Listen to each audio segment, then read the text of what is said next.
Worst to best in the ACC. Let's run them down right here at the Voice of College Football. Appreciate you stopping by for the best in discussion, debate, and analysis. Please like the video and subscribe even if you don't agree with me. We are here talking college football with you every day. In the ACC, we've got team channels and weekly live streams for Clemson, Florida State, and Miami. How about that? Check them out.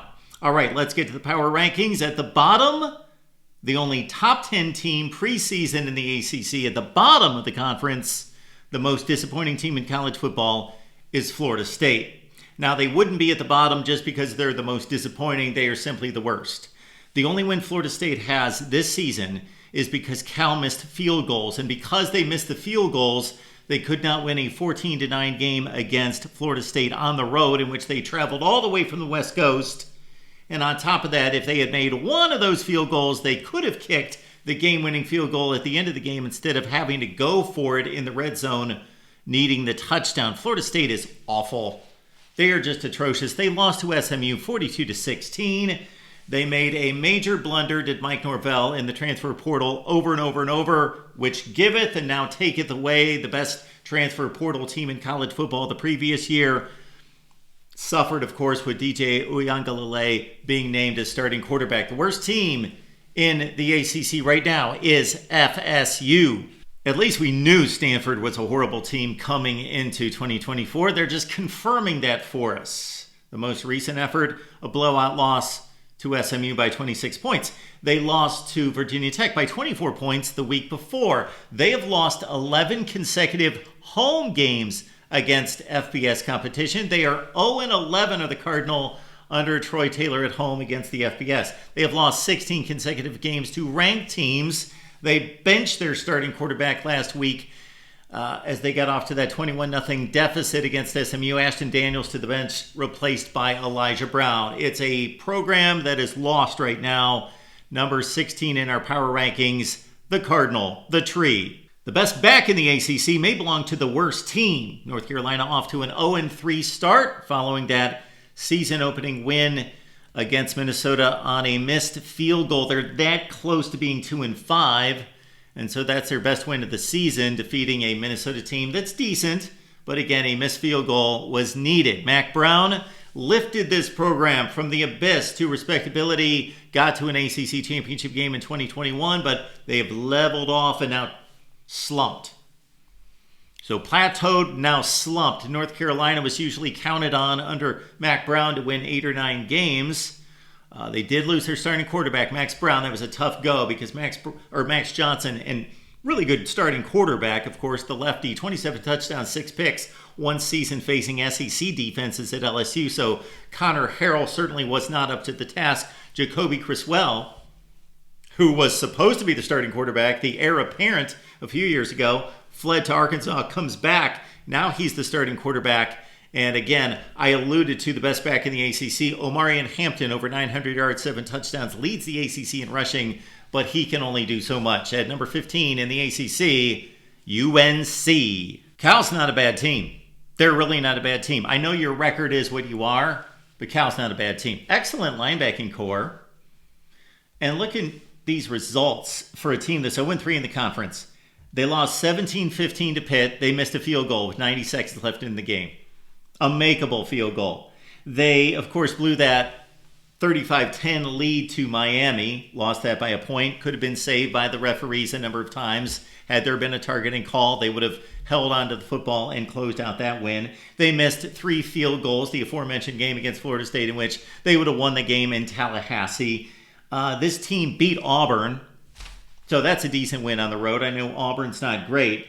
And again, they missed a 28-yarder this past weekend. So their most recent loss, again, another missed field goal. I know that Kenny Dillingham at Arizona State is taking kicking tryouts.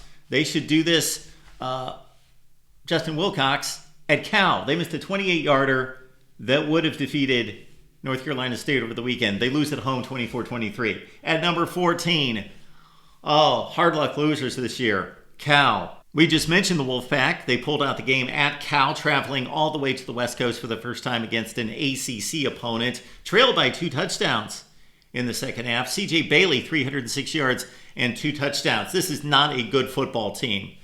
Not at all. Nowhere close to what NC State has been the past 6 or 7 years under Dave Doeren. But they lifted their record to 4-4, and they're standing in our Voice of College Football ACC Power Rankings to number 13, the Pack. Dave Clawson's one of the best coaches in the ACC, if not all of college football. He has little to work with at Wake Forest. Of course, that's a constant challenge, bringing in talent, working with quarterback Hank Bachmeier, formerly of Boise State and Louisiana Tech, almost single-handedly gave away the game against UConn, but the Demon Deacons survived 23-20.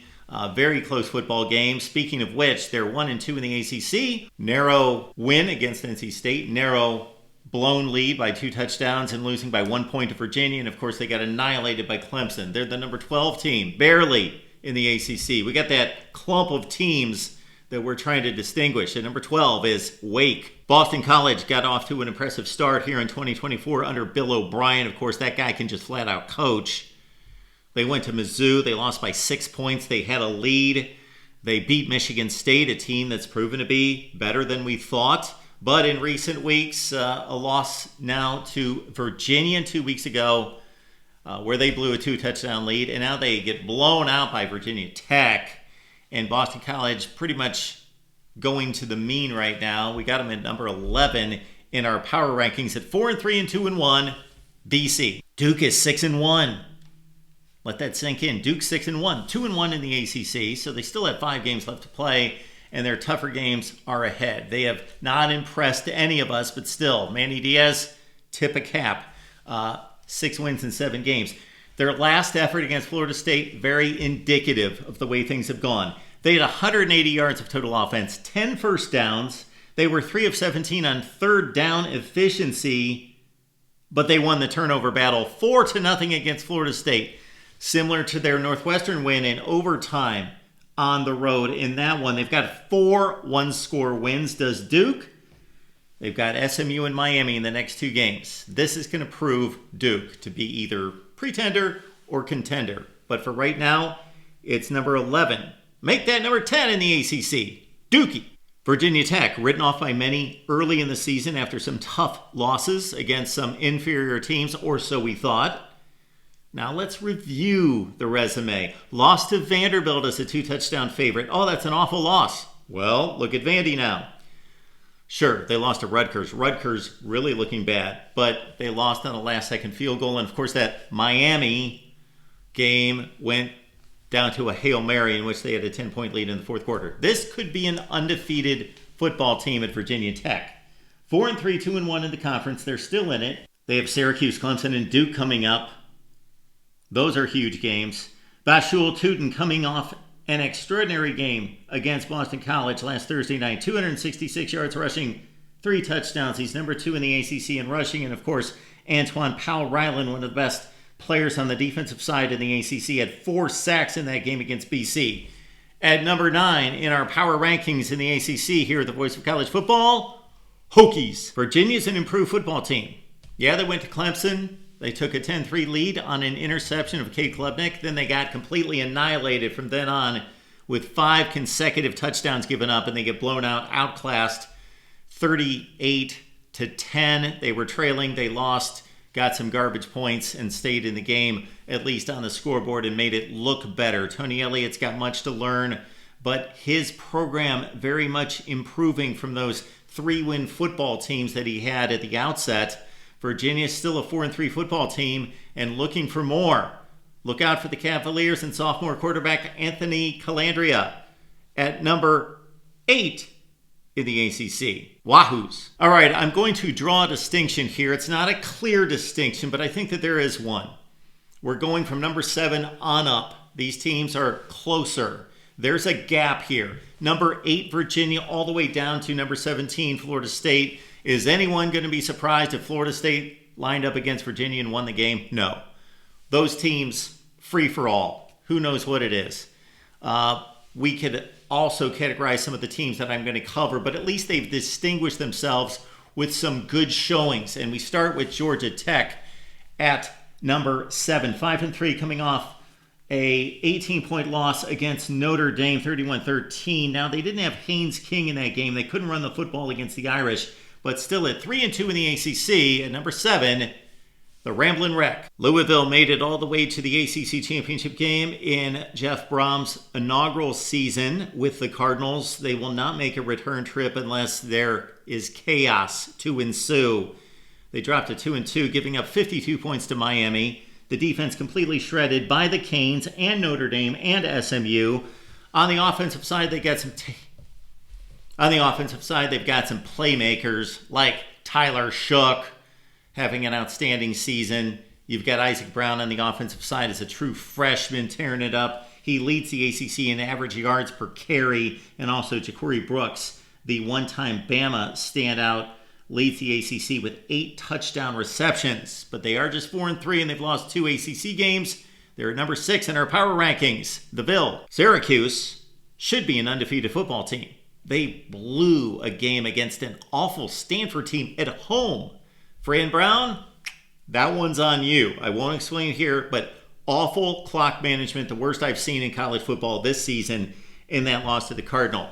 Kyle McCord has thrown for over 300 yards in all 6 games for the Cuse. They are relying heavily on his right arm this season. Threw for 346 against NC State in their last win. They're coming off a bye. They defeated NC State for the first time in Raleigh since 2013. They're 5-1, and they're the Cuse. I understand the lack of respect for Pitt football. Yes, they're 6-0.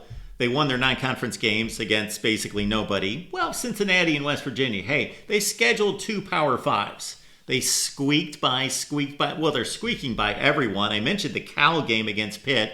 Missed field goal late, or Pitt probably loses that game because the offense was doing nothing against the Golden Bears. They squeaked by at 17-15. Eli Holstein, 15 touchdowns, 5 picks. Des Reed, one of the best backs in the ACC, 120 yards in that victory against Cal. Coming off a bye, number 19 in the AP. But we've got a much higher here because we cherish those results. It's Pitt. Now to the top 3 in the ACC, and we've got an SMU ball club that some did project to be a factor in the ACC, me included, and here we are on the verge of November football, and look at SMU. 6-1, the loss to BYU, that's no joke now. They were a 12-point favorite, and they lost 18-15. 3-0 in the conference. They wiped out Louisville, ran for a ton of yards in that game. They wiped out Florida State by 26 points. I know it's Florida State, but they're talented. Stanford 40-10 the last time out. Rhett Lashley is dialing it up. And they've got a direct path to the ACC championship game. No Clemson, no Miami. But as we will outline in a future video, this could be a fun, chaotic finish in the ACC. At number 3 in our power rankings in the ACC here at the Voice of College Football, pony up. Do we go Clemson at number 1 or Miami at number 1? Well, of course, Clemson lost a non-conference game, blown out by Georgia in the second half. Close game for one half, then completely outclassed. Have they gotten better, or has the schedule just been that weak? Well, yes, it's been that weak, but Clemson has been dominant. Look at this schedule. App State, North Carolina State, Stanford, Wake, Florida State, Virginia's 4-3. That's the only quote-unquote winning team that they've played. But look at the improvement by Cade Klubnik. 19 touchdowns, 9 picks in 2023. 20 touchdowns, only 3 picks this season. Coming off 308 yards against Virginia and 3 touchdowns to Cade Klubnik. But the defense, not as dominant, giving up a lot of garbage points, but still, it doesn't look good for Clemson on that side of the football. They don't play Miami. It should be the game of the year in the ACC, but it's not on the schedule. At number 2 in our ACC Power Rankings, Clemson. That leaves us with number 1, Miami. Look at the years Cam Ward and Xavier Restrepo in particular are having. They lead the ACC in all meaningful passing and receiving categories. Crazy what they've accomplished. The Canes are 7-0. Now, the last few trips out have not been impressive. Well, the Louisville game, 52-45, they were in control in that game despite just a 1-score victory. But before that, of course, there was the Virginia Tech near debacle. There was the Cal near debacle. So are these warning signs, or is this a team that is learning and showing that it knows how to win late in ball games? The running attack should be better than it has shown with the offensive line that they have, and Damian Martinez and Mark Fletcher, and 4 capable backs in the backfield. At number 1 in the ACC in our power rankings right here at the Voice of College Football, we give it to Miami. Again, we've got a Kane show every Wednesday with Cam Underwood from State of the U. Wednesday, 7 p.m. Eastern Time.